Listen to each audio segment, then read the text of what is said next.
Tervehdys täältä Porista. Olen tänään tässä Hostel Riverissä. Tämä on mun viimeisen yöpaikkani. Tämä on aika makeen näköinen. Ollaan aika vimpan päälle laitettu reception. Huoneet on tosi tommosia vaatimattomia, mutta tää respa kyllä aika timangia. Hei, joo.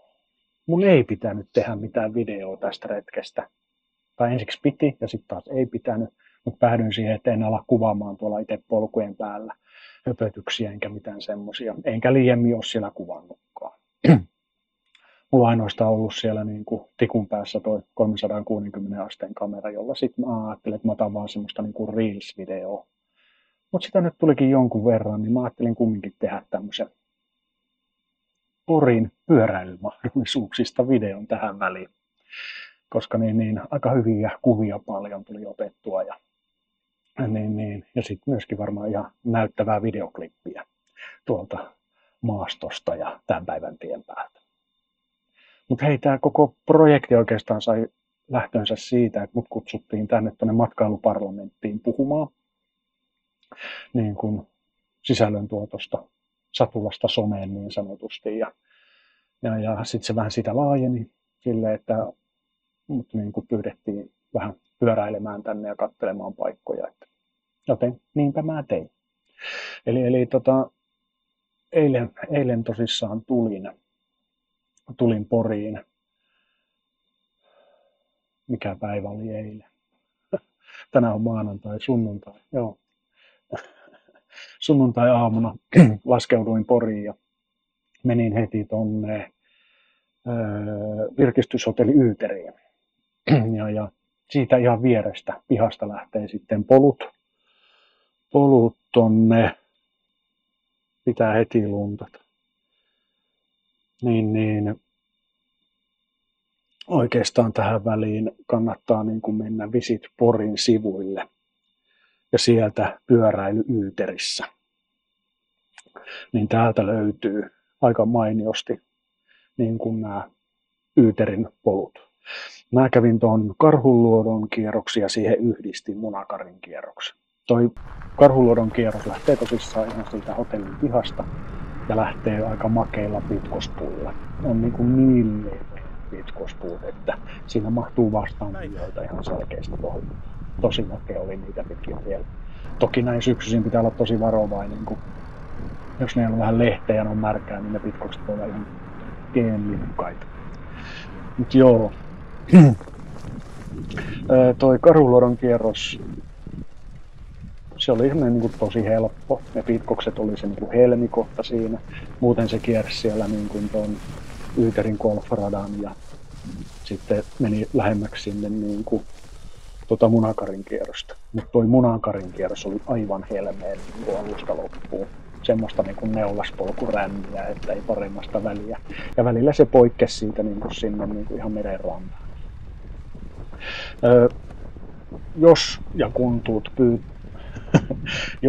tuut Yyteriin pyöräilemään, niin kannattaa katsoa ohjeet, missä saa pyöräillä ja miten saa pyöräillä ja milloin saa pyöräillä. Eli siellä niin kuin hiekkarannalla ei ole kesäisin sallittua ihan joka paikassa pyöräillä. Kun sain kuulla, että siellä on kaiken maailman nudistirantaa ja sen semmoista. Eikä siellä uimareiden seassakaan niin kuin saa pyöräillä. Yes. Mutta se oli eilisen päivän lenkki. Tuli semmoinen reipas 20 kilsaa, kun tein semmoisen 8. Oli tosi makea yhdistää noin 2 lenkkiä keskenään. Sitten olin yötä siellä Yyterin hotellissa ja ennen kukonlaulua tosissaan tänä aamuna sitten tulin tähän Hostel Riverille. Löin kamat tonne huoneeseen, katsoin pyörän pihassa ja lähdin tänään tavoittelemaan sen nimistä kuin jokireitti. Jokireitti, sieltä löytyy tiedot tästä jokireitistä, löydät jokireitti.fi-sivustolta. Tämä on 115 kilometriä pitkä reitti ja menee tonne Porista aina Sastamalaan asti. Alkupätkäreitistä, mitenköhän mä tosiaan vähän aloin tekemään somepäivitystä siitä, kirjoittelin tekstejä valmiiksi bussimatkalle. Eli se oli vähän semmoinen niin kuin historiallinen kokemus. Koska lähdettiin täältä kaupungin keskustasta ja sitten puikkelehdittiin semmoisten erinäköisten pientaloalueiden ja omakotitaloalueiden läpi. Ja useamman 10 kilometriä kesti sitä ja sitten pikkuhiljaa alkoi talot vähenemään ja alkoi enemmän tulemaan niin kuin maaseutumaisemaa. Tasasta oli ero paljon Karkkilan reiteistä, kun ei niin kuin mäkiä ei ollut niin kuin ollenkaan. Niin sai ihan hyvin Dudellakin pidettyä semmoista lepposta keskivauhtia yllä. Ei tarvinnut suotta lähteä niin kuin rykimään sen kanssa. Ja sitten viimeiset parikymmentä kilometriä ihan helmeä hiekkatietä. Niin tosi kauniita maisemia ja aurinko paistoi koko päivä. Ihan käsittämätön päivä.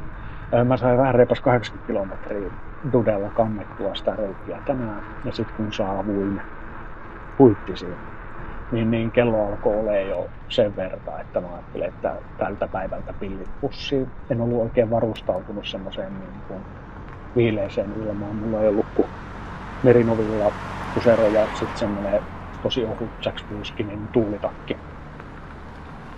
Niin niillä ei olisi enää, tälleen kun aurinko laskee, niin ei olisi enää oikein tarvinnut ajaa. Ja sitten päivä olisi venynyt turhan myöhään, jos mä olisin siitä vielä jatkanut sen vajaa 40 kilometriä sitten sinne Sastamalaan. Niin, toi Huittinen Sastamala väli varmaan olisi ollut sitten vielä se kaikkein hienoin pätkä. Näin mulla ainakin kerrottiin. Joten Huittisiin pysähdyin, Huittisissa kävin syömässä bussia odotellessa ja sitten onnituksi tuli kello 16 siihen ja fillari sinne auton persiiseen ja sitten tunnin matka sitten tänne. Harmillisesti en ihan ennättänyt, täällä olisi ollut 17.30 kohan se alkoi. Niin Terminaattorista 20-vuotisjuhla julkaisu 4K olisi ollut tuolla Filmkinossa. Ei ihan ehtinyt siihen, se olisi ollut kyllä hieno käydä katsoa. Mutta joo, upeita reittejä, ei voi muuta sanoa. Ja näiden reittien lisäksi täältä löytyy myös sitten täällä Visit Porin sivuilla on Selkämeren elämysreitti, joka olisi ollut kans tosi mielenkiintoinen käydä polkemassa. 83 kilsaa pitkä. Ja nämä tiedot löytyi näiltä niin kuin Visit Porin sivuilta. Ja elämysreitin sivulla on lisää reittejä. Ja sitten oli vielä tämä jokireitti.fi. Niin. Kyllä semmoinen pieni nälkä jäi, niin kuin että pääsisi enemmänkin tutustumaan näihin reitteihin, mitä Pori tarjoaa. Eikä tässä varmaankaan ole kaikki. Oi. Mutta tosi näppärät sivut. Sä saat GPX-jäljet suoraan ladattua tuolta navigaattoriin. Noin niin kuin, mistä aluksi kerroin, nämä Karhuluodon ja Munakarin kierros, niin ne on hyvin viitotettuja. Siellä ei pääse eksymään. Toki pitää nyt tarkkaavainen olla, että mistä sä käännyt. Koska polku siellä menee niin kuin ihan ristiin rastiin. Mutta ne oli hyvin merkattuja. Itsellä oli navigaattori, mutta se oli vähän niin kuin turha. Ja sitten taas tämä jokireitti, niin se on sähköinen reitti. Eli sulla pitää olla jonkinlainen navigaattori, että sä pystyt sitten seuraamaan sitä. Ja näkeeköhän tästä? Kyllä. Niin kannattaa tutustua tähän jokireitti.fiihin. Täältä löytyy tämä kartta. Niin täällä on tähän karttaan merkattu kaikki niin kuin ravintolat ja nähtävyydet ja uimarannat ja kaikki mahdolliset juna-asemat ja linja-autoasemat ja kaikki. Niin. Mutta se pitää niin kuin ennalta vähän niin kuin tutkia, että mitä kaikkea sieltä löytyy, mitä sä haluat nähdä.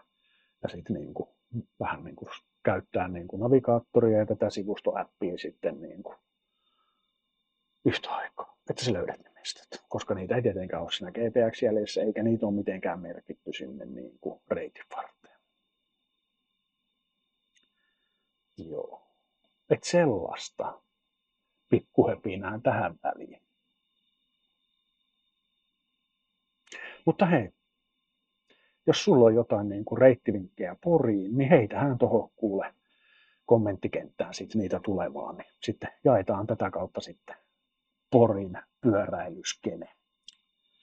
Mutta tässä muutamat vinkit sulle, jos olet suunnittelemassa niin Poriin jonkinlaista fillari-episodia. Hei, ei tähän väliin tämän kummempi. Palataan taas. Se on moro.